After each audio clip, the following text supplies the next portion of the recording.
Avatar Meher Baba की जय అందరికీ జై బాబా అండి. ముందుగా ప్రార్థనతో కార్యక్రమం ప్రారంభిద్దాం. Beloved God, help us all to love you more and more and more and more and still yet more till we become worthy of union with you, and help us all to hold fast to Baba's Daman till the very end. Avatar Meher Baba की जय. So ఈ violence and non violence చాప్టర్లో మనం ఈ 5 సందర్భాలు బాబా ముందు వివరించారండి. 5 సందర్భాలు అంటే ముందు ఎగ్జాంపుల్స్ ఆ సిచ్యువేషన్స్ అని చెప్పారు. తర్వాత ఒక్కొక్క సందర్భాన్ని తీసుకొని దాని మీద ఆయన కామెంట్స్ ఇస్తూ ఉన్నారు. అలా మనం ఫస్ట్ 2 సిచ్యువేషన్ కి సంబంధించినటువంటి కామెంటరీని నిన్న పూర్తి చేసాం. థర్డ్ సందర్భం ఏదైతే ఉందో ఈ అగ్రెసర్ నేషన్, దీనికి సంబంధించిన అంటే నేను పారాగ్రాఫ్ చదవడం జరిగింది. దీని వివరణ చెప్పుకోవాలి మనం. సో ఈ వివరణ చెప్పే ముందు ఒకసారి ముందు కూడా ఏం చెప్పారో మనం చూసుకొని అప్పుడు అక్కడికి వెళ్దామండి. సో మనకి టోటల్ గా 5 ఎగ్జాంపుల్స్ ఇచ్చారండి. 5 ఎగ్జాంపుల్ అంటే 5 సిచ్యువేషన్స్ తీసుకున్నారు. ఆ 5 సిచ్యువేషన్స్ లో ఫస్ట్ది ఈ డ్రౌనింగ్ మ్యాన్ ఎవరైతే మునిగిపోతూ ఉన్నారో అతని తాలూకు ఎగ్జాంపుల్ తీసుకున్నారు. తర్వాత సర్జరీ ఎగ్జాంపుల్ రెండవది. మూడవది అగ్రెసివ్ నేషన్, అంటే ఈ ఏదైతే దౌర్జన్యంగా ఒక దేశం వేరే దేశం మీద దాడి చేస్తుందో అది. సో అగ్రెసివ్ నేషన్ అని పిలుస్తున్నారు. ఫోర్త్ కేసు ఏంటంటే మ్యాడ్ డాగ్. ఫిఫ్త్ది non violence of the strong. ఇలా 5 కేసెస్ తీసుకున్నారు. ఈ 5 కేసెస్ లో కూడా ఈ 5 సిచ్యువేషన్స్ ఈ చెప్తూ మొదటి సిచ్యువేషన్ లో డ్రౌనింగ్ మ్యాన్ అనే సిచ్యువేషన్ లో మనకు అది వైలెన్స్ కానీ అది నాన్ వైలెన్స్ ఈ రెండు కూడా చెప్పలేము అని చెప్పారు. అలాగే సర్జరీలో దానికి కూడా అది వైలెన్స్ నాన్ వైలెన్స్ అనేది మనం క్లియర్ గా చెప్పలేమని చెప్పారు. అంటే దాన్ని వైలెన్స్ గానీ తీసుకోలేము, నాన్ వైలెన్స్ గానీ తీసుకోలేము అలా. ఇంకా మూడవది అగ్రెసివ్ నేషన్ గురించి చెప్తూ బాబా చెప్పిన మాటలు ఏంటంటే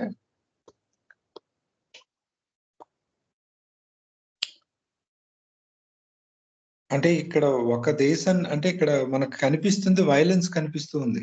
ఎందుకంటే ఒక దేశం మరొక దేశం మీదకి అంటే ఒక బలహీనమైన దేశాన్ని ఒక బలవంతమైనటువంటి దేశం అటాక్ చేస్తూ ఉంది. అప్పుడు ఈ బలహీన దేశాన్ని కాపాడడం కోసం ఈ దౌర్జన్యకరమైనటువంటి దేశాన్ని అటాక్ చేయడానికి మరొక దేశం మూడవ దేశం మధ్యలోకి వచ్చింది. ఎందుకంటే నువ్వు ఎందుకు ఆ వీక్ ని అటాక్ చేస్తున్నావు అని చెప్పి ఈ స్ట్రాంగ్ గా ఉన్న నేషన్ తో ఈ కొత్తగా వచ్చిన నేషన్ అనేది దేశం అనేది ఫైట్ చేస్తూ ఉంది. మరి యుద్ధం అనేది జరిగితే తప్పకుండా అక్కడ ప్రాణహాని అన్ని జరుగుతాయి. కాబట్టి హింస అనేది క్లియర్ గా కనిపిస్తూ ఉంది.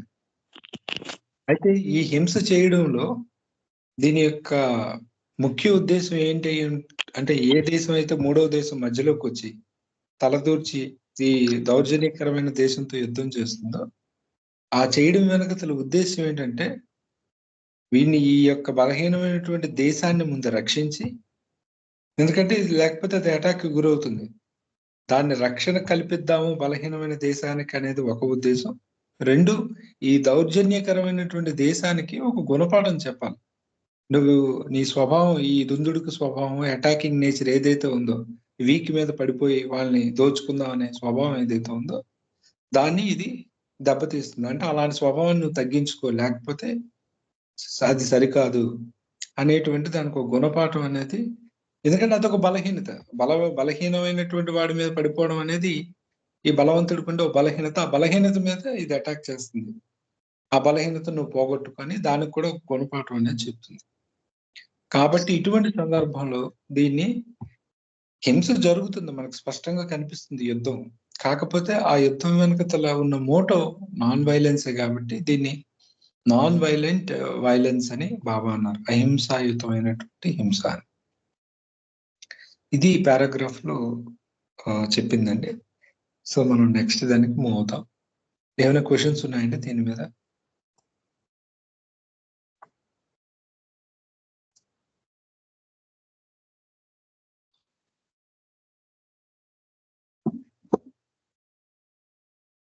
ఓకే. సో, ప్రశ్నలేవీ లేవంటే మనం నెక్స్ట్ పద్మిని గారు చదవాలండి. Comparison between aggressor nation and surgery. Yes. జై బాబా. జై బాబు. Comparison between aggressive nation and surgery అంటే ఇప్పుడు ఒక ఇందాక మనం చెప్తున్న సిచ్యువేషన్ ఉంది, ఒక దౌర్జన్యకరమైన దేశము యొక్క సిచ్యువేషను, ఇంకొకటి ఏమో సర్జరీ సిచ్యువేషను. దాని రెండింటిని కంపేర్ చేస్తూ చెప్తున్నారు. The case of fighting with an aggressor nation is very similar to the case of surgery on an infected part of the body.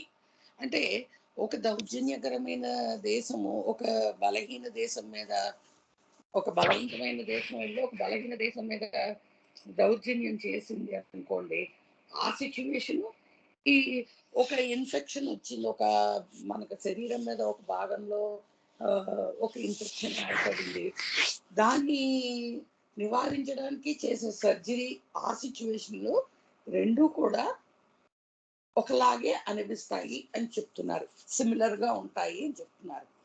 In the case of fighting with the aggressor nation, the good of the weaker nation appears to be the primary result, and the good of the aggressor nation against which force is exercised appears to be a secondary result. అంటే in the case of fighting, ఏది ఒక బలవంతమైన దేశం వచ్చి ఒక బలహీనమైన దేశం మీద దౌర్జన్యం చేస్తుంది అనుకోండి, అప్పుడు the good of the weaker nation appears to be the primary result. అంటే ఇక్కడ జరిగేది ఏంటి, ఈ వీకర్ నేషన్ మీద కనబడేది మంచిది, దాని మీద జరిగే మంచి మనకి ప్రైమరీ రిజల్ట్గా అంటుంది అనమాట. అది యాక్చువల్ మోటో అదనమాట, వాటికి మంచి చేద్దాము అని ఇంకొక దేశం వచ్చి ఈ అగ్రెసర్ దేశం మీద ఫైట్ చేయడం అనేది ప్రైమరీ రిజల్ట్. అలాగే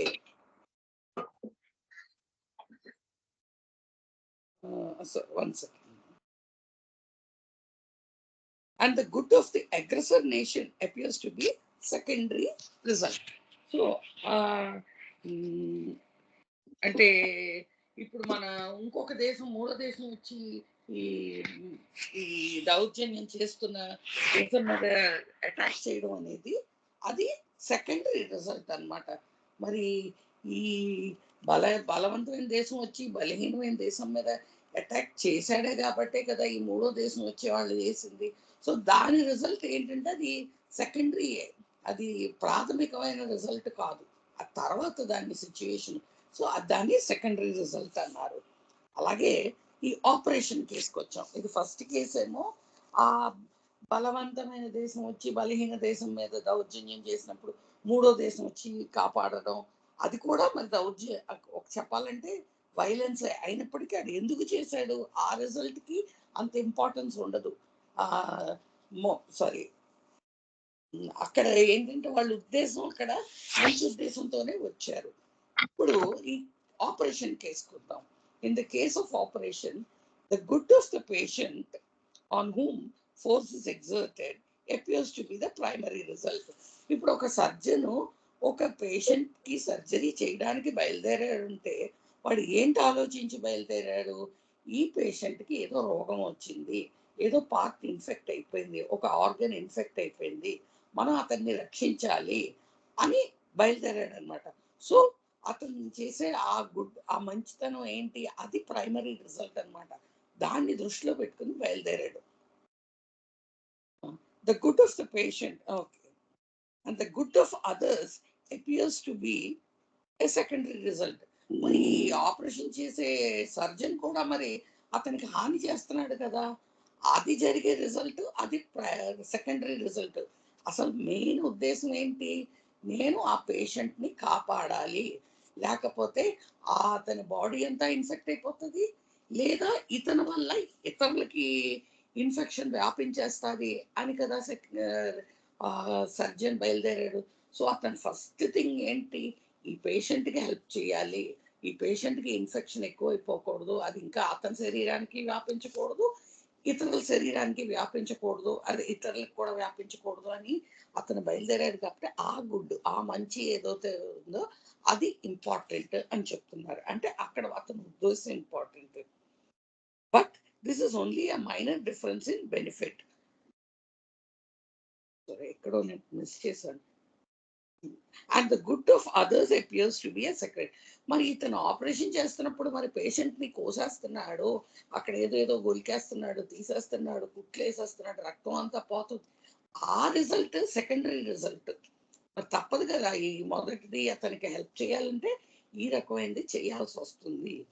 but this is only a minor difference in benefit.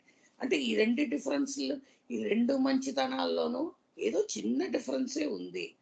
When the two situations are carefully analyzed and compared, it is found that both promote equally the good of the target of the force as well as many others involved in the situation. So ఇక్కడ ఏంటంటే అసలు ఆ మూడో దేశం వచ్చి ఈ బలవంతమైన దేశం మీద ఎందుకు అటాక్ చేసింది? వాళ్ళ మీద పర్సనల్ కోపం కానీ ఏమీ లేదు. ఈ బలహీనమైన దేశం మీద వీళ్ళు అటాక్ చేశారు కాబట్టి వాళ్ళని కాపాడడానికి వెళ్ళారే తప్ప వాళ్ళకేమీ పర్సనల్ గ్రడ్జ్ లేదు, అది చెప్తున్నారు. అలాగే ఈ సర్జను ఒక పేషెంట్ మీద ఆపరేషన్ చేశాడు అంటే అతన్ని కోసేసి అదంతా కెలికి, ఆ రక్తము మాంసము అన్ని కెలికి తీసి ఏం చేస్తున్నాడు? ఆ పేషెంట్ రక్షించడానికే కదా చేస్తున్నాడు. సో మనం అది ఆలోచించాలి. అతను ఏ ఉద్దేశంతో మొదలు పెట్టాడు, అతని యొక్క టార్గెట్ ఏంటి, అంతే తప్ప ఈ సర్జన్కి పేషెంట్ మీద ఎటువంటి కోపము లేదు, ఎటువంటి కక్షాపకాలు లేదు. అతన్ని కాపాడడానికే చేశారు. అందుకు ఆ రెండు సిచ్యువేషన్స్ లోనూ ఎందువలన చేశారు అనేది ఆలోచిస్తే అక్కడ చెడు అనేది కనబడదు. అతను చేసింది వైలెన్స్ అని అనిపించదు అని చెప్తున్నట్లుగా నాకు అర్థమైంది. జయబాబు.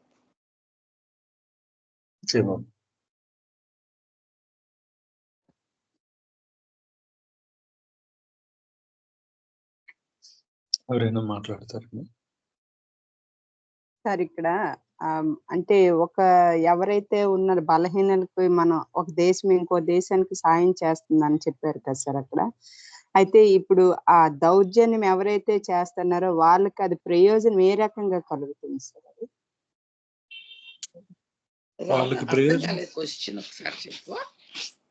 ఇప్పుడు అక్కడ ఎవరైతే మనం దౌర్జన్య ప్రవృత్తి అనేది ఒక దేశం కోసం ఇంకో దేశం పోరాడుతుంది కదా సార్, పోరాడుతుంది కదా మేడం, బలహీనంగా ఉన్న వాళ్ళకి సహాయం చేస్తుందని చెప్పారు ఇక్కడ ఆ పైపారు. అక్కడ వాళ్ళకి అది ప్రైమరీ కదా. ఇప్పుడు ఎవరైతే ఆ దౌర్జన్యం చేస్తున్నారో వాళ్ళకి కలిగే లాభం ఏంటి? అది అక్కడ కలిగే ప్రయోజనం అది రెండు సెకండరీ. వాళ్ళే సెల్ఫిష్ డిజైర్ తోను కూడా రావచ్చు కదా. ఆ చిన్న దేశాన్ని ఆక్రమించేద్దాం అనుకున్న వాళ్ళు వచ్చి ఉండొచ్చు కదా. అంటే నేను అంటున్నాను, బ్యాక్గ్రౌండ్ లో వాళ్ళకి ఏదో మోటో ఉండుండొచ్చు. ఈ బలహీన దేశాన్ని మనమే తీసేసుకుందాం, క్యాప్చర్ చేసేద్దాం అనే ఉద్దేశంతో వచ్చి ఉండొచ్చు కదా. అంటే అలా అయితే ఇక్కడ బాబా చెప్తున్న పరంగా అయితే మరి అది అప్పుడు సెల్ఫ్ ఇది అయిపోతుంది కదా, స్వార్థం అయిపోతుంది కదా మేడం అక్కడ. ఆ బలవంతమైన దేశం వాళ్ళు సెల్ఫ్ మోటోతోనే వచ్చారు, వాళ్ళు స్వార్థంతోనే వచ్చారు. ఈ మూడో దేశం వచ్చింది అది నిస్వార్థంగా వచ్చింది అని. రాధా, నేను చెప్పింది అర్థమైందా? అంటే ఇప్పుడు నాకు వచ్చిన ఏంటి మేడం గారు, ఇక్కడ మొదట ఒక దేశానికి సాయం చేయడానికి వచ్చింది కదా అక్కడ. అది అంటే అక్కడ ఆ దేశాన్ని రక్షించడం అనేది ప్రైమరీగా వాళ్ళకి చేసేటటువంటి సహాయం అవుతుంది కదా. ఇప్పుడు ఆ చేసే క్రమంలో ఇప్పుడు ఏదైతే దేశమైన సహాయం చేస్తుందో దానికి వచ్చేటటువంటి ఉపయోగం ఏంటి అసలు అక్కడ అనేది? ప్రయోజనం కలుగుతుంది అన్నారు కదా. హెల్ప్ చేశాను ఒక ఫీల్ ఉంది కదా. ఇప్పుడు ఒక తల్లి ఉంది, ఒక తల్లి కాదు, అన్నదమ్ములు ఉన్నారు. ఈ చిన్నవాడిని ఎవడో ఇంకో పెద్దవాడు వచ్చి ఎవడో బయటవాడు వచ్చి కొట్టాడు. అంటే నేను జస్ట్ సిచ్యువేషన్ చెప్తున్నాను. కొట్టాడు. అరే నా తమ్ముడిని వచ్చి కొట్టావా అని ఈ అన్నయ్య వెళ్ళి ఏం చేస్తాడు? వాడి మీదకి వెళ్ళి దాడి చేస్తాడు. యాక్చువల్లీ అన్నకి ఏ రకమైన కక్ష ఉండదు ఆ దాడి మొదటి కొట్టినోడి మీద. కానీ నా తమ్ముడిని కొట్టావా, నేను నా తమ్ముడిని రక్షించుకోవాలి అన్న బాధ్యతతో వెళ్ళి కొట్టాడు, కానీ వాడి మీద ఏం కక్షతో కొట్టలేదు కదా. ఏం రాదా? ఓకే ఇంకా ఇంకెవరో మాట్లాడుతున్నారండి. అదే చంద్రశేఖర్ గారు మాట్లాడుతున్నారు. ఇంకెవరండి? పావని గారా? ఇంకొకరు? లేదండి, లక్ష్మి గారు. ఓకే, సరే. ముందు చంద్రశేఖర్ గారు మీరు అయిపోతే లక్ష్మి గారు మీరు అదే రాధ గారికి క్వశ్చన్ ఏంటంటే, ఆ దౌర్జన్యం చేస్తున్నటువంటి దేశానికి వచ్చే ప్రయోజనం ఏంటి అని. అది ఈ పారాగ్రాఫ్లోనే క్లియర్గా ఉంది.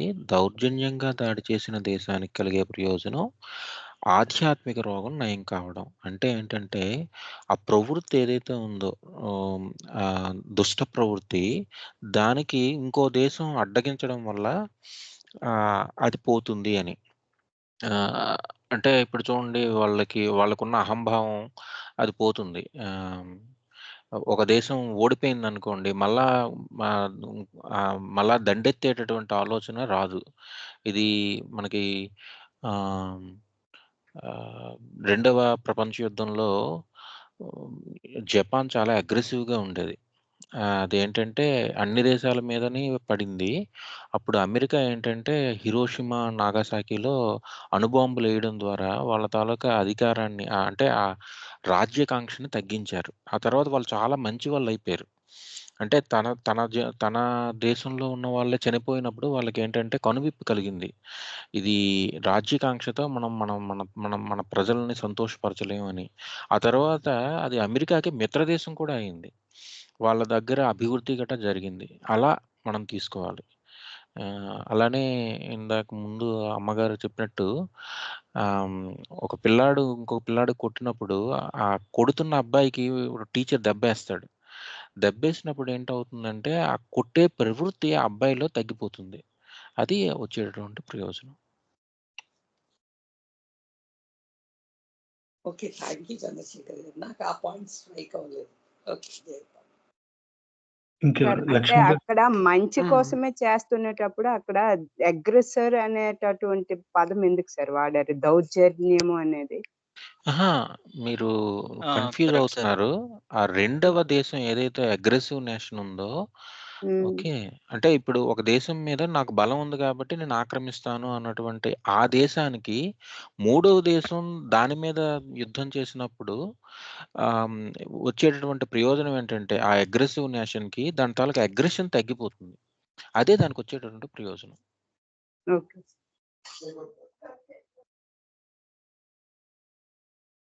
అంటే బుద్ధిలో పరివర్తన చెందుతారన్నమాట. జయబాబా సార్, రాధ అడిగిన క్వశ్చన్‌లోని ఇంకొకటి కూడా, అంటే సహాయం చేసిన దేశానికి కూడా ఏం ప్రయోజనం అని అడిగినట్టుంది సార్. కదా నువ్వు వాళ్ళకి కూడా అడిగావు, అది నాకు అలాగ అర్థమైంది. అంటే అక్కడ వాళ్ళు మంచే చేస్తున్నారు కదా, అక్కడ దౌర్జన్యం అనేది ఎందుకు వాడారు? లేకపోతే అదే విధంగా వాళ్ళకి ఏంటి ఉపయోగం ఆ రకంగా? సహాయం చేయడం వల్ల ఏంటి ఉపయోగం అని? మూడవ దేశం గురించి మాట్లాడుతున్నారా మీరు? అవును సార్, ఆ మూడో దేశమే. ఇప్పుడు అక్కడ దౌర్జన్యం చేసి దాడి చేస్తున్నారని చెప్పారు అక్కడ. మరి దౌర్జన్యంగా అది చూడండి సార్, ఇక్కడ గుడ్ చూడండి, థర్డ్ లైన్ లోని the good of the weaker nation appears to be the primary result and the good of the aggressor nation against which the force is exercised appears to be the secondary result అన్నారు కదా sir. ఇక్కడ ఆ aggressor nation second nation అండి. అది ఆ secondary result. అలా వీళ్ళకి ఏంటి ఉపయోగం? ఇక్కడ ఆ దౌర్జన్యంగా వాళ్ళు చేస్తున్నారు కదా, మరి అలాంటప్పుడు ఆధ్యాత్మికంగా వాళ్ళు ఎలా ముందుకు వెళ్తారు అక్కడ? ఓకే, నేను ఎక్స్‌ప్లెయిన్ చేశానండి. అంతకంటే సరళంగా ఇంకెవరైనా ఎక్స్‌ప్లెయిన్ చేయండి. ఆ తర్వాత అప్పుడు కూడా కాకపోతే నేను చేస్తాను మళ్ళా. అలా కాదమ్మా, అదే రాధ గారు అయినా అగ్రెసర్ అన్నది మొదటి నేషన్ గురించి, ఎవరైతే మొదటిగా దాడి చేశారో వీకర్ నేషన్కి అదే అని చెప్తున్నారు అక్కడ. మీరేమో మూడో నేషన్ ఏదైతే రక్షించడానికి వెళ్ళిందో అన్నట్టుగా అన్వయించుకున్నారు కదా. ఆ సెంటెన్స్ మీరు జాగ్రత్తగా చదివితే, the good of the aggressor nation against which force is exercised appears to be secondary result అన్నారు. అంతే చంద్ర, మీరు అదే కదా చెప్తుంటే అగ్రెసర్ నేషన్ అన్నది అదే సార్, అదే సార్. మొదటి కంట్రీ ఎవరైతే ముందు the good of the aggressor nation, అంటే ఇప్పుడు దానికి హాని జరిగింది. అయితే మూడో కంట్రీ అంటే 1, 2, 3 పెట్టుకుంటే మొదటి కంట్రీ ఏంటి, ఒక చిన్న దేశం మీద దాడికి పాల్పడింది. రెండవ కంట్రీ చిన్న దేశం.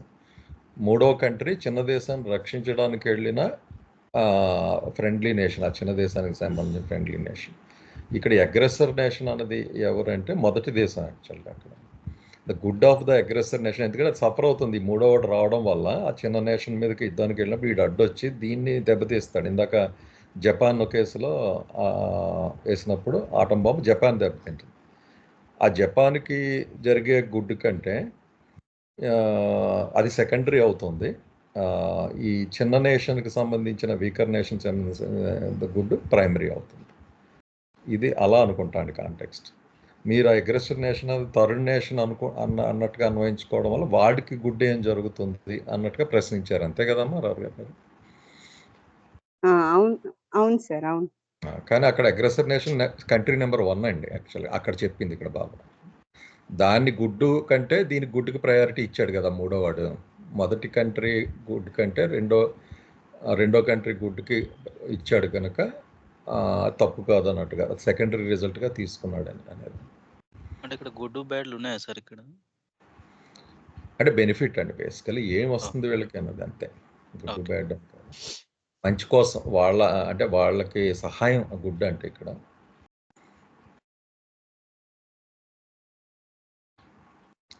వాళ్ళని ప్రయోజనంలో పెట్టడం కదా వాళ్ళని రక్షించడం అంటే. దాసు మీరు చెప్పండి, ఇది కొంచెం అంటే కొంచెం టెర్మినాలజీ. అండి అసలు నాకు రాధా క్వశ్చన్ అర్థం కాలేదు. అంటే నాకు నడుచుంటే రాధ గారు ఇప్పుడు ఏబిసి మనం తీసుకుంటే ఏ బలహీనమైన దేశం అనుకుంటే ఏ మీదకి బి దండెత్తేటప్పుడు సి వచ్చి కాపాడుతాడు అనుకుంటే రాధగారు క్వశ్చన్ బి గురించి అడుగుతున్నారా సి గురించి అడుగుతున్నారా నాకు అర్థం కాలేదు. సి గురించి అడుగుతున్నాను శ్రీదేవి. అవ్వండి, సి గురించి తను అడుగుతున్నారు. అదేనండి, సి గురించి నాకు అర్థమైంది. ఆ సి అంటే ఇక్కడ ఇచ్చింది ఆవిడ సి అనుకున్నారు. Good of the aggressor nation అన్నది. ఆ అగ్రెసర్ నేషన్ అన్నది మీ కాంటెక్స్ట్ లో బి అమ్మ శ్రీదేవి గారు. అదే అక్కడ ఈ గుడ్ ఆఫ్ అగ్రెసర్ నేషన్ అన్నారు కదా, సికి వచ్చే ప్రయోజనం ఏంటి అంటే ఆవిడ సిగా అన్వయించుకున్నారు. ఇది కాదు అని మామూలుగా నేను చెప్తున్నాను. ఇట్స్ అబౌట్ బి, మీరు చెప్పిన సీక్వెన్స్ లో అయితే ఏబిసిలో. ఇప్పుడు అంటే హాని జరిగింది కదా, వాడి గుడ్డు పట్టించుకోకుండా బి నేషన్ గుడ్డు పట్టించుకుంటా ఏ నేషన్ గుడ్డు పట్టించుకున్నాడు సి. అది చెప్తున్నారు ఇక్కడ నేను అనుకున్నాను. ఇప్పుడు ఇలా చెప్పరా, ఇప్పుడు మనం ఏబిసి అనుకున్నాం కదా, ఇప్పుడు అనుకునేటప్పుడు ఇదంతా ఈ కాంటెస్ట్ అంతా ఇదంతా అయిపోయింది. అది దండయాత్ర చేయడం, రక్షించడం, ఇవన్నీ కూడా ఎవరికి ఏ ప్రయోజనం వచ్చిందో చెప్పండి సార్. అంటే వీకర్ దేశం కాపాడబడింది, తన మీద దండయాత్ర చేసిన దౌర్జన్యకర దేశం అదేంటంటే దానికి ఆధ్యాత్మిక రోగం అంటే ఇలా చేయకూడదు అనేటటువంటి ఇది వచ్చింది అంటున్నారా? మీరు అడిగిందని నేను చెప్తానండి మళ్ళీ సీక్వెన్స్ గా. అందరికీ గుడ్ వచ్చిందని చెప్పట్లేదండి ఈ స్టేట్మెంట్స్ లో. ఇక్కడ మీరు జాగ్రత్తగా క్యాప్చర్ చేస్తారు, కంపారిజన్ చేస్తున్నారు అనమాట. ఒకళ్ళ మంచి కంటే ఇంకొకళ్ళ మంచికి నువ్వు ఎందుకు పాటుపడ్డావు అన్నది కంపారిజన్ ఈ పారాగ్రాఫ్ ఇది కదా. అంటే రెండో వాళ్ళకి మంచి జరిగిందని కాదు, చెడ్డ జరిగింది యాక్చువల్గా. అయితే మీరు చెప్పింది ఏబిసి తీసుకుంటే ఏ అన్నది వీకర్ నేషను, బి అన్నది దాడి చేసింది అంటే అంటే వాళ్ళని దెబ్బతీయడానికి వెళ్ళింది, వాళ్ళకి హాని చేయడానికి.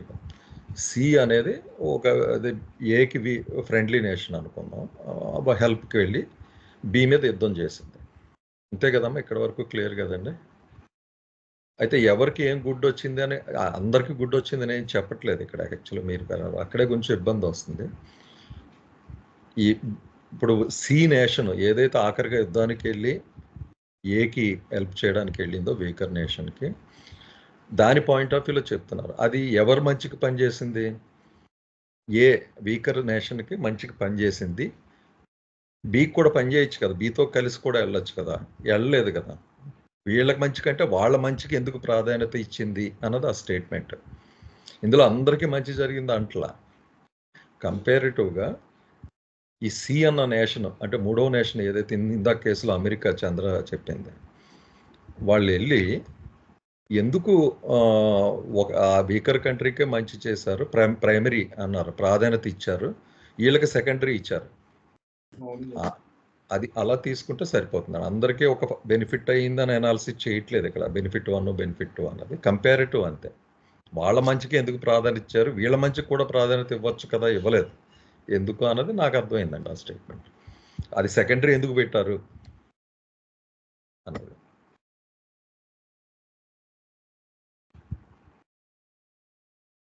అర్థమైందమ్మా? నేను ఇంకా కన్ఫ్యూజ్ చేస్తాను. ఇంకా కన్ఫ్యూజన్ అంటే ఈ స్టేట్మెంట్ బాస్ మీరు కూడా చెప్పండి. The good of the weaker nation appears to be primary result. ఎవరికి మూడో కంట్రీకి ఏదైతే హెల్ప్ చేస్తుందో, good of the weaker nation appears to be primary result and good of the aggressor nation appears to be the secondary results. అంటే ఏదైతే దాడి చేసిందో country B, దానికంటే కూడా కంట్రీ ఏకి ప్రైమరీ రిజల్ట్గా తీసుకుంది మూడో కంట్రీ. ఆ పాయింట్ ఆఫ్ వ్యూలో యుద్ధానికి వెళ్ళింది అన్నది ఆ స్టేట్మెంట్ నాకు అర్థమైంది. ఇంకెవరైనా మాట్లాడతారండి? రాజు గారు అలా అయితే అయిపోతే నేను కంక్లూడ్ చెప్పండి చెప్పండి. ఇంకెవరో మాట్లాడడానికి థర్డ్ పర్సన్ ఎంతమంది మాట్లాడారు? ఎవరో లక్ష్మి గారు అన్నారు. జయబాబా అండి. జయబాబా అండి. జయబాబా. ఏం లేదు, నేను అదే ఆ స్టేట్మెంట్నే చెప్దామని అనుకున్నాను అంతే. మీరే అంటే రాజు గారు ఆయన కూడా సరిగ్గానే చెప్పారు. జయబాబా. శ్రీలక్ష్మి గారు మీరేమైనా చెప్పారండి? జయబాబా అండి. నేనేమనుకుంటున్నానంటే, ఇప్పుడు బలహీనమైన దేశాన్ని దౌర్జన్యకరంగా ఆక్రమించుకోవడానికి, దానిని దోచుకోవడానికి రెండవ దేశం ప్రయత్నించినప్పుడు, ఆ బలహీనమైన దేశాన్ని రక్షించడానికి వేరొక బలమైన దేశం దానిలోకి పాలు పంచుకొని దాన్ని రక్షించడానికి వచ్చింది కదా. ఇప్పుడు ఈ రెండో దేశం ఎందుకు అలాగా దాన్ని రక్షించడానికి వచ్చినందువల్ల దానికి వచ్చిన ప్రయోజనం ఏంటి అని అడుగుతున్నారు రాధ గారు.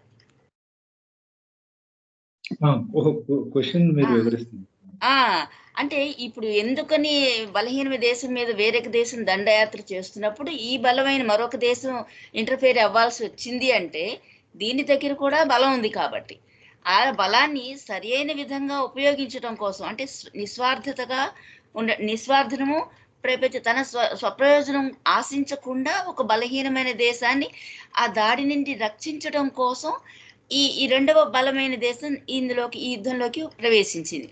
అందుమూలంగా దీనికి కలిగే ప్రయోజనం ఏంటంటే తన తోటి దేశాలన్నిట్లోనూ సమానత్వం, ఒక విధమైన ప్రశాంత వాతావరణం ఉంటుంది.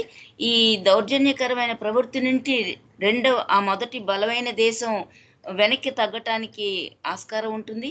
ఈ బలహీనమైన దేశాలు ఇతర దేశాలకు కూడా ఆ రక్షణపరమైన ఒక సెక్యూరిటీ అనేది మనకి ఇంకో మిత్రదేశం ఒక అండ ఉంటుంది మనకి అనే ఒక భావాన్ని వీళ్ళు ప్రోద్బలంగా వీళ్ళు ప్రదర్శిస్తారనమాట. మేము మీకు అండగా ఉంటాము అని. దానివల్ల తనకొచ్చే ప్రయోజనం ఏంటంటే ఆ మిత్ర దేశాలు ఈ బలహీన దేశాలతోని వాటికి సంబంధాలు ఏర్పడతాయి. అదేవిధంగా అందరిలోనూ ఒక విధమైన సమానత్వం అనేది కూడా ఏర్పడటానికి వీళ్ళు పాటుపడుతున్నట్టుగా అనిపిస్తుందండి. నాకు అలా అనిపించింది. జయబాబా. జయబాబా. ఇంకెవరైనా మాట్లాడతారండి? అంటువ్యాధి శస్త్రచికిత్స అన్నారు కదా బాబా, ఇదే పేరాలో ఇది కూడా అటువంటిదేగా. అంటువ్యాధి అందరికి వ్యాపించకుండా ఒక భాగాన్ని తీసేస్తారు. అట్లని ఈ దౌర్జన్యకర వైఖరి రేపు తన మీదకైనా రావచ్చు, ఇంకోరి మీదకైనా రావచ్చు, ఒకసారి అంటూ బిగిన్ అయితే. సో అక్కడితో కట్టడి చేయాలంటే అవకాశం ఉన్న దేశం దాన్ని కట్టడి చేస్తుంది.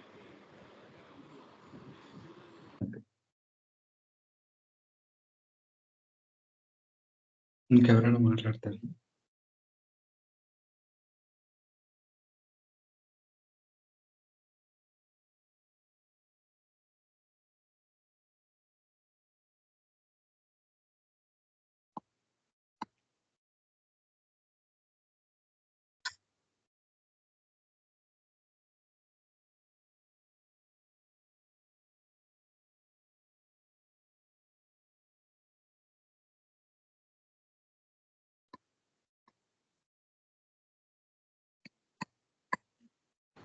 చెప్పండి దాసు, మీరు ఎక్స్ప్లెయిన్ చేయండి.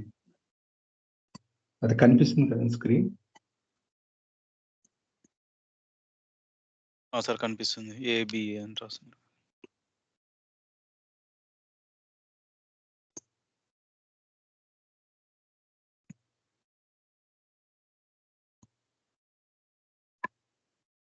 సో ఏ అనేది వీకర్ నేషన్, బి అనేది స్ట్రాంగర్ నేషన్ అని అనుకుంటే, సి అనేది థర్డ్ నేషన్. అయితే ఈ ఏ మీద ఈ బి అనేది అటాక్ చేస్తూ ఉంది. సో ఇప్పుడు ఈ సి అనేటువంటి నేషన్ ఎంటర్ అయ్యి ఈ ఏని రక్షిద్దామని అనుకుని బితో యుద్ధం చేయడం మొదలుపెట్టింది. అంటే బిని అటాక్ చేయడం మొదలుపెట్టింది స్ట్రాంగర్ నేషన్.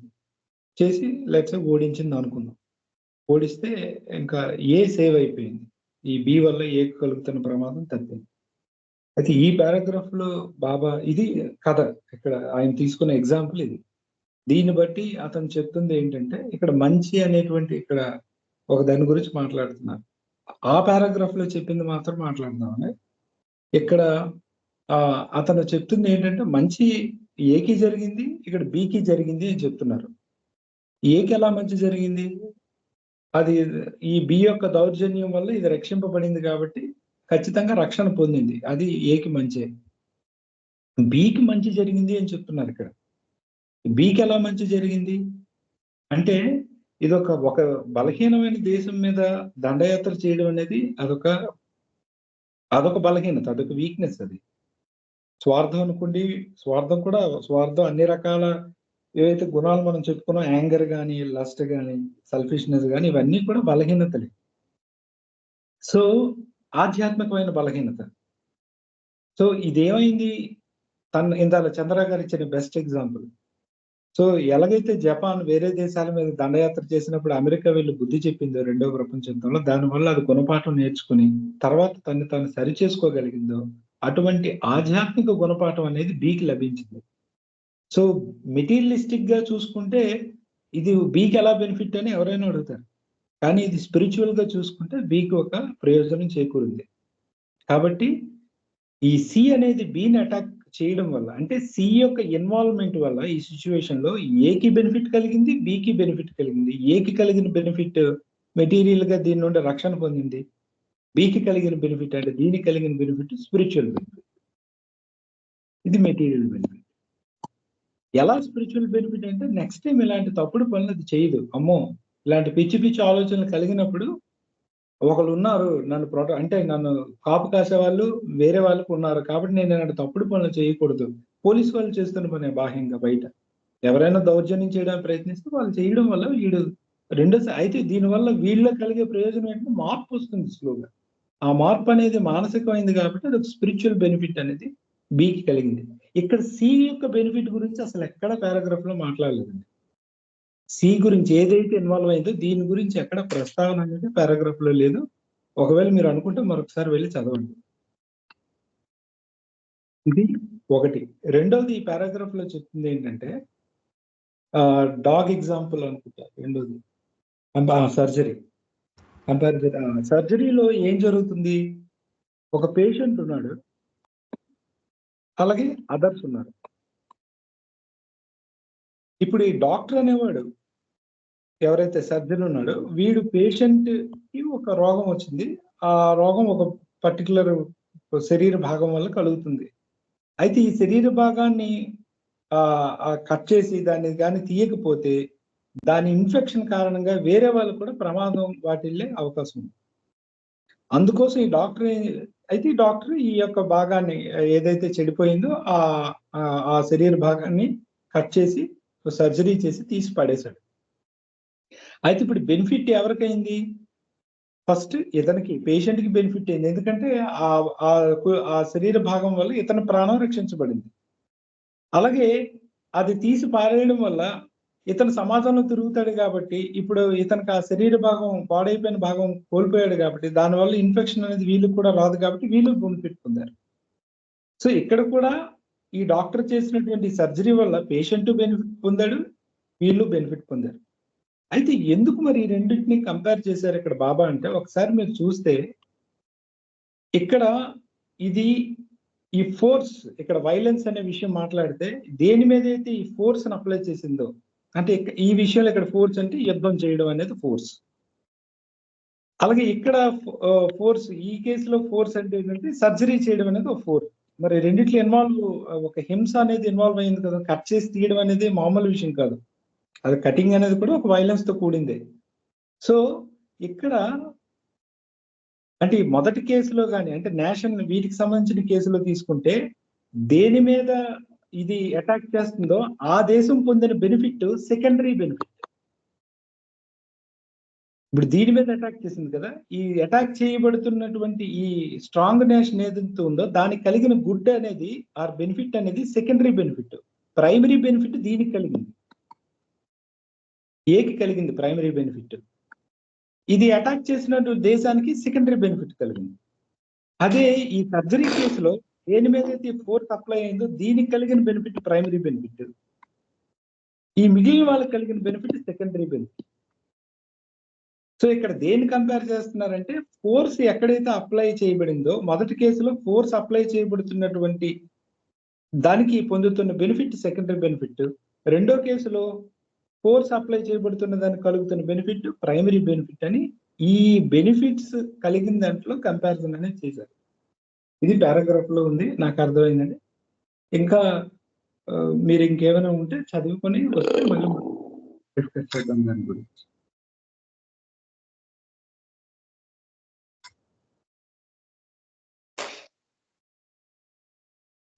నెక్స్ట్ దానికి మూవ్ అవుదామండి.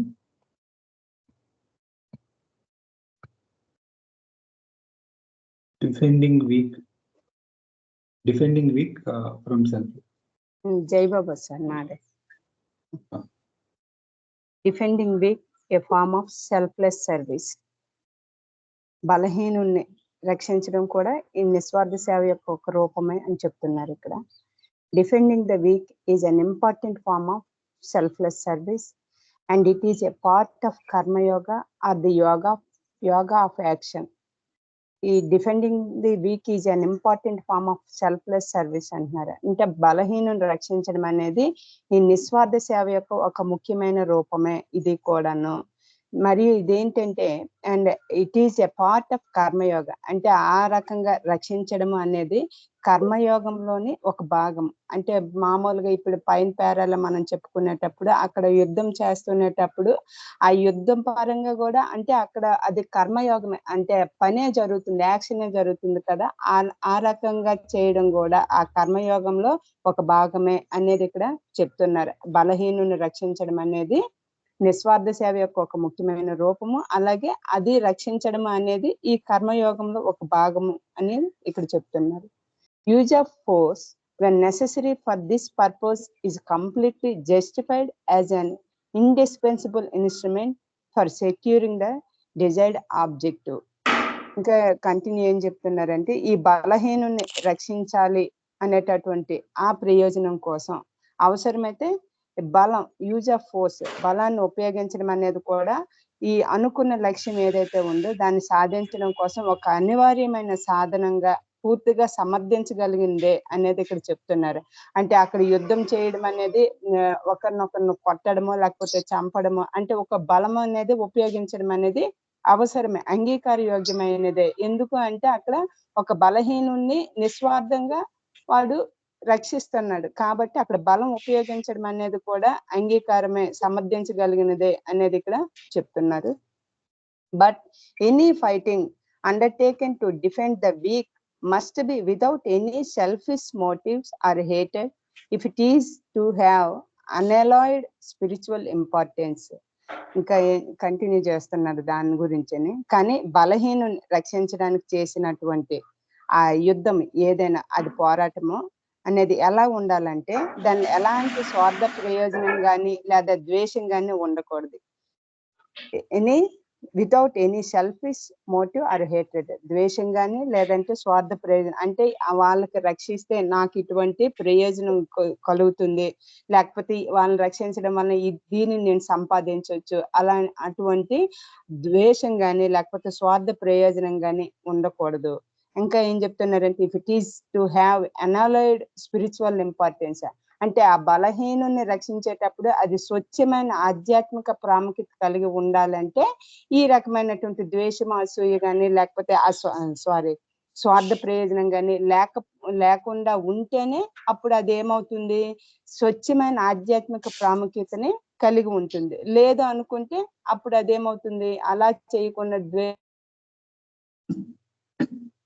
అది స్వార్థ ప్రయోజనం అవుతుందే తప్ప నిస్వార్థం అనేది అవ్వదు.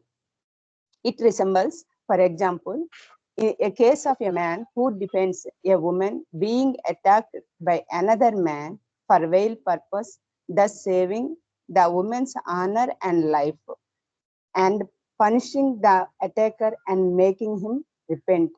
ఇంకా దానికి ఎగ్జాంపుల్ చెప్తున్నారు. ఇట్ రిసెంబల్స్, దేంతో దీన్ని పోల్చి వచ్చాను అంటే, a case of a man who defends a woman being attacked by another man or veil purpose, thus saving the woman's honor and life. అంటే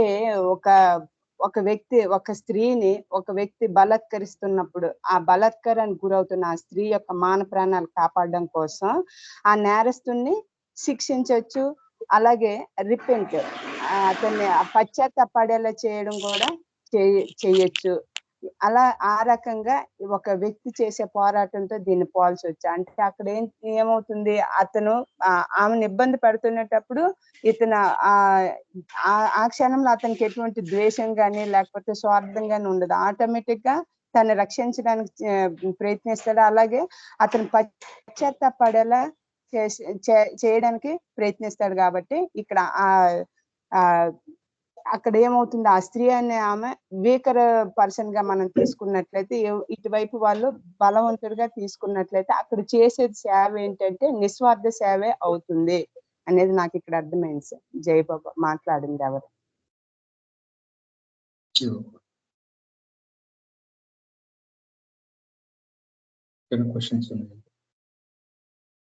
అంటే ఇప్పుడు సేమ్ అదే కంపారిజన్ కదా సార్, ఇంత మీరు చెప్పిన ఏబిసి సేమ్ అదే కదా సార్? అంటే దానికి ఎక్స్టెన్షన్ చెప్తున్నారు.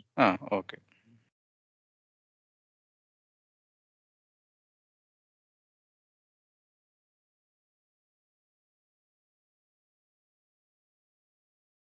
ఏమైనా మాట్లాడతారండి?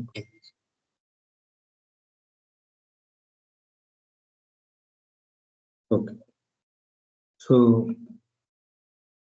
ముందు చెప్పిన దానికి ఇక్కడ మనం ఎగ్జాంపుల్ తీసుకుంటే, ఇది ఇంతకు ముందు చర్చ అయింది కదండి.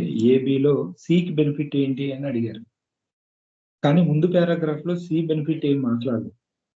ఏ బెనిఫిట్, బి యొక్క బెనిఫిట్ గురించి మాట్లాడారు. ఏది ప్రైమరీ బెనిఫిట్ అయింది, బిది సెకండరీ బెనిఫిట్ అయింది. ఈ పారాగ్రాఫ్ లో ఇప్పుడు సికి ఉన్నటువంటి సి చేసిన పనిని ఏమంటారు అనేది చెప్పారు. సో ఈ సికి ఏం వచ్చింది, దీన్ని సి చేసిన పనిని నిస్వార్థమైన సేవ అంటారట. ఎందుకంటే నువ్వు అక్కడ ఒక బలహీనుడైనటువంటి ఏని రక్షించావు, ఇక్కడికి వచ్చి ఈ ఏని రక్షించావు కాబట్టి ఏని నువ్వు చేసినటువంటి ఈ పనిని నిస్వార్థమైన సేవ అంటారు. దీన్నే కర్మయోగం అని అంటారు అని ఈ పారాగ్రాఫ్ లో చెప్తున్నారు. సో ఇందులో ప్రశ్నకి సమాధానం వచ్చినట్టే కదా. అయితే అది ఎందుకు అని అంటే అది అవసరం, నెససరీ.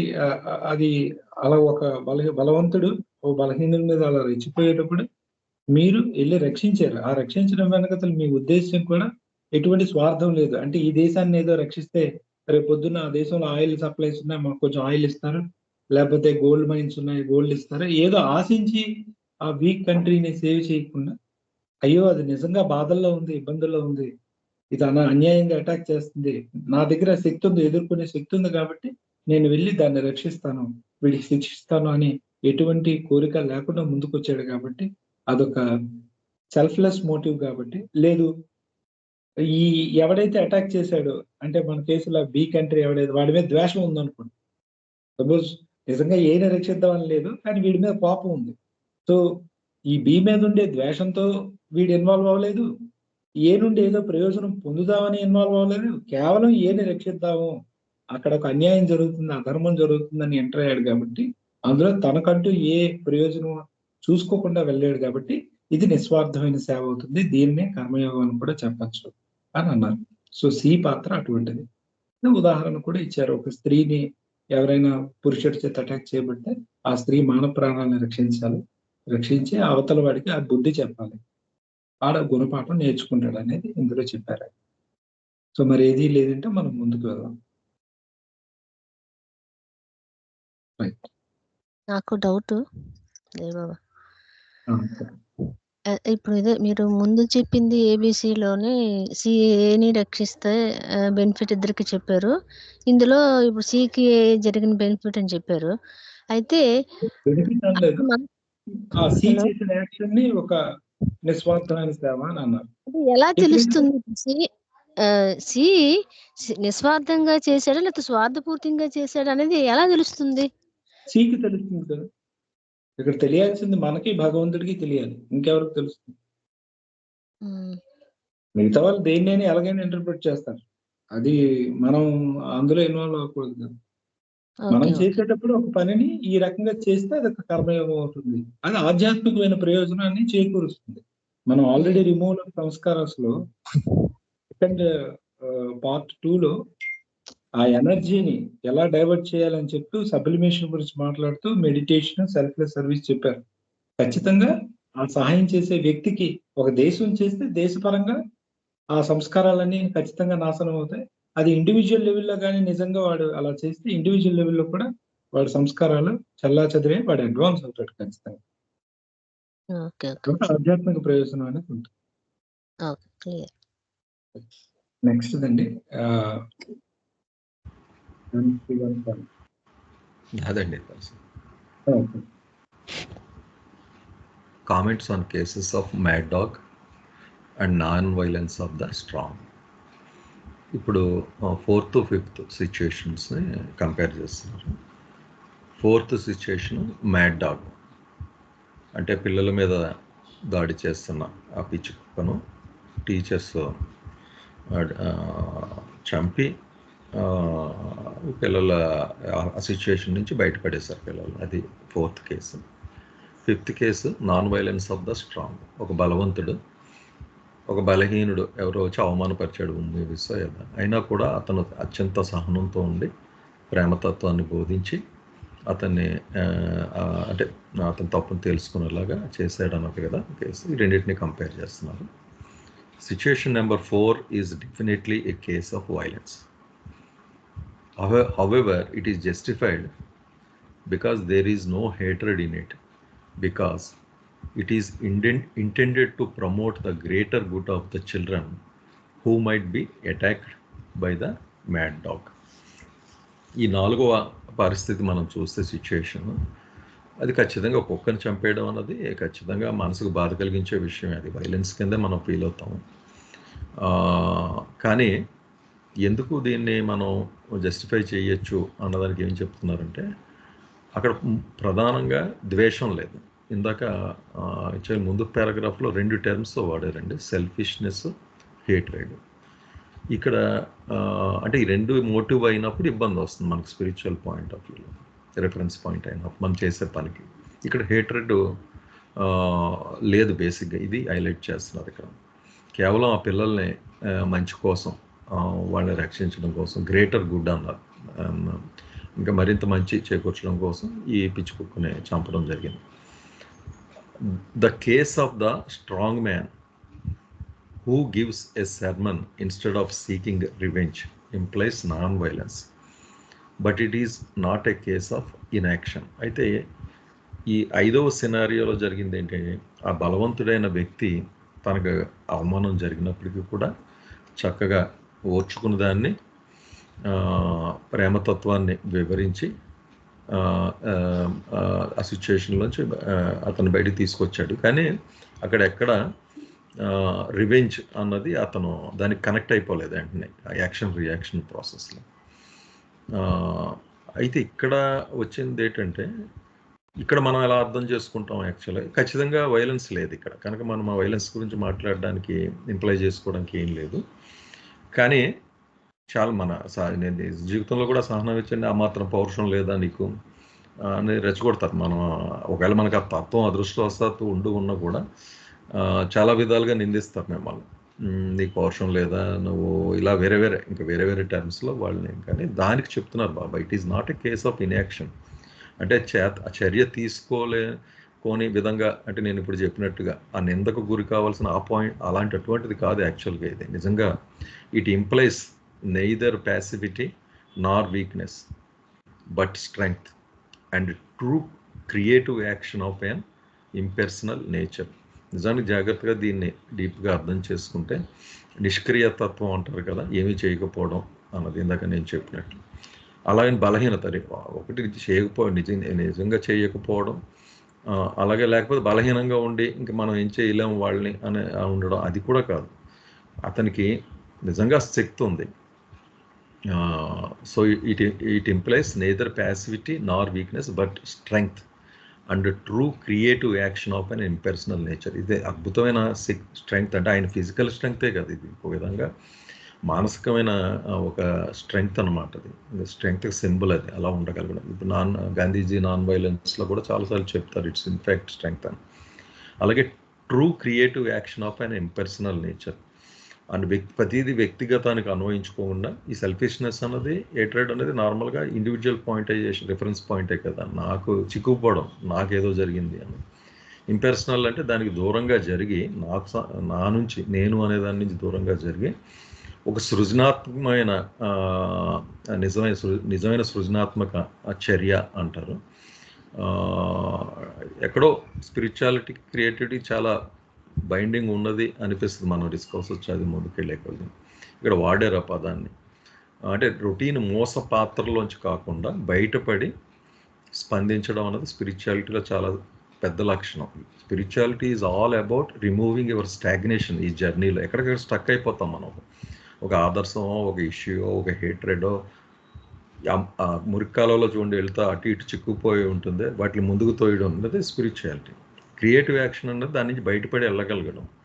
కనుక ఆ విధంగా పొగిడారు ఇక్కడ బాబా. అది గొప్ప శక్తి, మానసికంగా కానీ స్పిరిచువల్ పాయింట్ ఆఫ్ వ్యూలో కానీ. అండ్ ట్రూ క్రియేటివ్ యాక్షన్ అంటే తనకు తానుగా ముందుకెళ్ళే ఆ సృజనాత్మక అతనికి ఉంది అన్నట్టుగా నాకు అనిపించిందండి. It is non violence of the strong. శక్తివంతుడి అహింసాత్మకత ఇదే.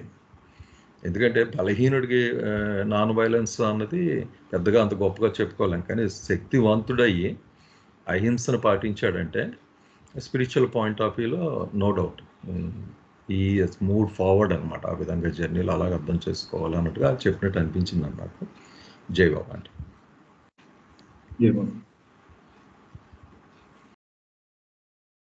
ఎవరికైనా క్వశ్చన్స్ ఉన్నాయండి?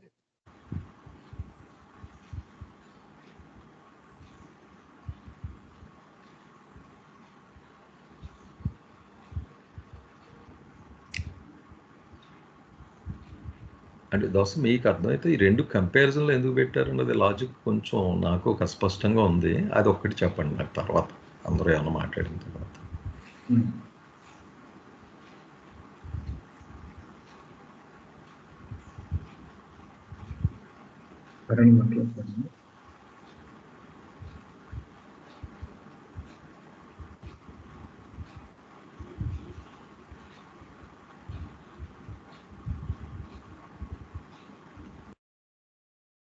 ఓకే. సో ఈ పారాగ్రాఫ్ లో మనకి 4 and 5 సిచ్యువేషన్స్ చెప్పారండి. కేస్ 4 అంటే మ్యాడ్ డాగ్ ని అది చంపడం, అది చిన్నపిల్లలకి ఇబ్బంది పెడుతుంది కాబట్టి. 5వ సిచ్యువేషన్ ఏంటంటే ఒక స్ట్రాంగ్ ఫిజికల్ గా బలంగా ఉన్నటువంటి వ్యక్తి మీద ఒక బలహీనంగా యారోగెంట్ గా ఉన్న వ్యక్తి వచ్చి ఉమ్ము వేసి అతని ముఖం మీద అవమానిస్తాడు. సో యాక్చువల్ గా బలవంతుడికి ఒక అవమానం జరిగింది వేరే ఒక వ్యక్తి వల్ల. అంటే కంపారిటివ్ గా చూసుకుంటే ఇతనికంటే బలహీనుడే. అంటే ఇతను కానీ ఏమైనా చేయదలుచుకుంటే చేయగలడు, కానీ ఇతనేం అనలేదు. కానీ ఆ బలహీనుడే, but because of his arrogance అతను వచ్చి ఇతని మీద ఉమ్మి వేస్తే ఇతను దాన్ని భరించి సహనంతో అతనికి ఇలా ఉండకూడదు, ఇది కరెక్ట్ కాదు, మనం ప్రేమగా ఉండాలి ఇతరులతో అని ఇతను తిరిగి బోధించాడంట. ఇది సిచ్యువేషన్ 5. సో ఈ 2 సిచ్యువేషన్స్ ని ఇక్కడ కంపేర్ చేస్తున్నారు. అయితే సార్ రాజు గారు, మీరు అడిగింది డైరెక్ట్ గా అలా కంపేర్ చేసే కామన్ పాయింట్ నాకేం కనిపించలేదండి. రెండింటి మీద జాయింట్ గా అతను ఒకే దాంట్లో చెప్పడం జరిగింది తప్పిస్తే నాకైతే అది కనిపించలేదు. ఎవరికైనా ఎందుకు అలా చేశారు అని అనిపిస్తే మాట్లాడతాను. అయితే దీని మెయిన్ పాయింట్ చెప్పేస్తాను. సో ఫస్ట్ దాంట్లో జరుగుతుంది ఏంటంటే అంటే ఆ పిచ్చి డాగ్ ఏదైతే పిచ్చి కుక్క ఉందో పిచ్చి కుక్క మీద ఎటువంటి హేట్రెడ్ లేదు. కేవలం పిల్లల్ని రక్షిద్దామనే ఉద్దేశంతో అక్కడ హింస అనేది చేయడం జరిగింది. కాబట్టి అది వైలెన్సే, కాకపోతే హేట్రెడ్ అనేది లేదు. అది అక్కడ ప్రధానం. అది అవసరం కాబట్టి అది చేయాల్సి వచ్చింది. అది ద్వేషం అనేటువంటిది ఏమీ లేకుండా చేయడం జరిగింది. కాబట్టి అది అక్కడ ఆ రకంగా సిచ్యువేషన్ తీసుకోవాలని చెప్పారు. ఈ రెండో కేసులో ఏంటంటే అక్కడ పూర్తిగా అసలు వైలెన్స్ అనేది జరగలేదు. ఎందుకంటే ఈ వ్యక్తి అంటే మనం ఎవరైతే అవమానింపబడ్డాడో ఆ వ్యక్తి దానికి ఎటువంటి రియాక్షన్ ఇవ్వలేదు. అయితే అంటే తిరిగి కొట్టడం కానీ ఊమ వేశావు కదా అని తిట్టడమో కొట్టడమో అటువంటిది ఏది చేయకపోగాలి, కానీ స్తబ్దతగా కూడా కూర్చోలేదు. అతను ఒక క్రియేటివ్ యాక్షన్ అని చెప్పడంలో ఉద్దేశం ఏంటంటే సృజనాత్మకమైంది. సాధారణంగా ఒక వ్యక్తి మనం అవమానిస్తే మనం ఆ క్షణంలో దాన్ని సహించగలగడం ఒక లక్షణం అయితే, ఆ సమయంలో పుంజుకొని కొత్తగా ఆలోచిస్తుంది. అంటే ఒక పాత పంద మన అందరికీ తెలిసింది ఏంటంటే మన మీద అటాక్ జరగగానే తిరిగి అటాక్ చేస్తాం మనం. దానికి భిన్నంగా లేదా ఒకవేళ మనం ఉంటే ప్యాసివ్‌గా ఉంటాం, స్తబ్దతగా ఉండిపోతాం. కానీ కొత్తగా ఇతను ఏం చేశాడంటే అతనికి ప్రేమ బోధన అనేది చేయడం జరిగింది. ఇది చాలా స్ట్రాంగ్ అంటే నాన్ వైలెన్సే, but non violence of the strong. అంటే ఇక్కడ స్ట్రాంగ్ అనేది ఫిజికల్లీ స్ట్రాంగ్ అని నేను అనుకోవట్లేదు. Even mentally also he is strong. రెండు రకాలుగా అన్వయాన్ని చెప్పుకోవచ్చు అనిపిస్తుంది. ఎందుకంటే తిరిగి అటువంటి క్రియేటివ్ యాక్షన్ చేయడం అనేది చిన్న విషయం కాదు. దో హీఈస్ ఫిజికల్లీ ఆల్సో అతను అటాక్ చేయగలిగే సామర్థ్యం కలిగి ఉన్నాడు. మరి ఆయన స్తబ్దతగా ఉండకుండా ఇంకా వెళ్ళి ఆయనకి ప్రేమను బోధించాడు. కాబట్టి ఇది చాలా హైయెస్ట్ నేచర్ అని చెప్పుకోవాలి. సార్ మీరు అడిగిన ప్రశ్నకి అయితే నాకు లేదు సార్, నాకు కంపారిజన్ ఎందుకు చేశారని ఇంకెవరైనా దాసు ఇక్కడ అసలు ఈ పారాగ్రాఫ్ లో ఈ రెండు సిచ్యువేషన్స్ ని ఎందుకు కలిపి పెట్టారు అనేది నాకు ఒక డౌట్ వచ్చింది. అసలు రెండు సిమిలారిటీ ఏం లేదు కదా. అదే రాజు గారు అడిగారమ్మా, కాకపోతే ఆయన అడిగింది అదేనా? సారీ, తెలియదు. ఒకవేళ ఆలోచిద్దాం, ఒకవేళ ఏదైనా పైకి మనం అంటే ఇందాక ఆ సిచ్యువేషన్స్ రెండు కామన్ గా అనిపించే కొంచెం దగ్గరగా ఉన్నాయి, బాగానే ఉంది. ఈ రెండు అసలు ఎంటైర్లీ డిఫరెంట్ సిచ్యువేషన్స్ లాగా అనిపించాయి. జైబాబు అంటే నేను బహుశా అతను ఒక్కొక్క దాని మీద కామన్ చుట్టూ వెళ్తున్నారు కాబట్టి ఆ సీక్వెన్స్ ని రెండింటిని కలిపి పారాగ్రాఫ్ లో చెప్పారని అనుకుంటున్నాను. అంటే రెండు పారాగ్రాఫ్ లో వచ్చేప్పుడు కొంచెం ఆ డౌట్ వచ్చింది, ఏం సిమిలారిటీ లేదు అని. సమయం 7 దాటిపోయింది, క్షమించండి. మన ఇక్కడికి ఇది ముగిద్దాం, మళ్ళీ వచ్చే వారం నేను కొనసాగిస్తాను. జై బాబు. జై బాబు. జై బాబు.